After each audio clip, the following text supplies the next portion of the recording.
बिस्मिल्लाहिर्रहमानिर्रहीम। अपना Islamic studio में खुश आमदीद। मोअज़्ज़िज़ नाज़रीन, हज़रत इब्राहीम बिन अदम रहमतुल्लाहि अलैहि से एक मरतबा एक नौजवान ने पूछा कि हज़रत मुझे बरकत के मुतालिक बताएं कि बरकत क्या होती है।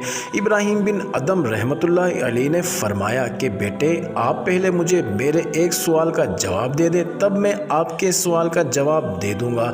नौजवान ने जवाब की हामी भरी तो हज़रत ने इससे पूछा कि आप मुझे ये बताएं कि बकरी ज़्यादा बच्चे जनती है या कुतिया।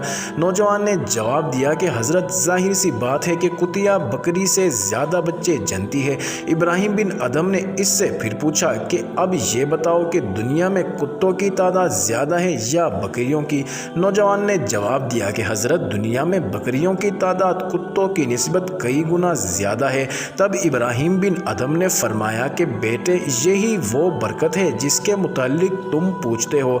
तब नौजवान ने पूछा कि हज़रत, अब ये भी बताएं कि बकरियों की नस्ल में बरकत क्यों होती है और कुत्तों की नस्ल में बरकत क्यों नहीं होती। तब हज़रत ने फरमाया कि बेटे, अब आपने असल बात पूछी है। देखिए बेटे, बात यह है कि बकरियां रात को जल्दी सो जाती हैं और सुबह सवेरे जो बरकत का वक्त होता है वो जाग जाती हैं।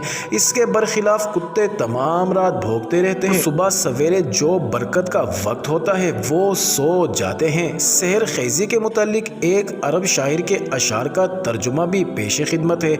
इन अशार को हज़रत इमाम गज़ाली ने अपनी किताब एहुल वलद में नकल फरमाया है। रात के किसी पहर दरख्त के किसी शाख पर बैठी एक कबूतरी अपनी गमगीन आवाज़ में रोने लगी और दूसरी तरफ में गाफिल होकर सोता रहा।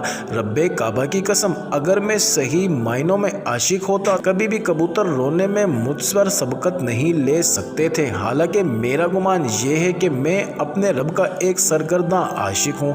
और दूसरी तरफ हाल ये है कि सुबह के वक्त दरिंदे तो अपनी अपनी आवाज़ों में रोते हैं और मैं नहीं रोता। मोअज़्ज़िज़ नाज़रीन, उम्मीद करते हैं आपको ये इंटरेस्टिंग वीडियो ज़रूर आई होगी, तो आप हमारे चैनल अपना इस्लामिक स्टूडियो को ज़रूर सब्सक्राइब कर दें।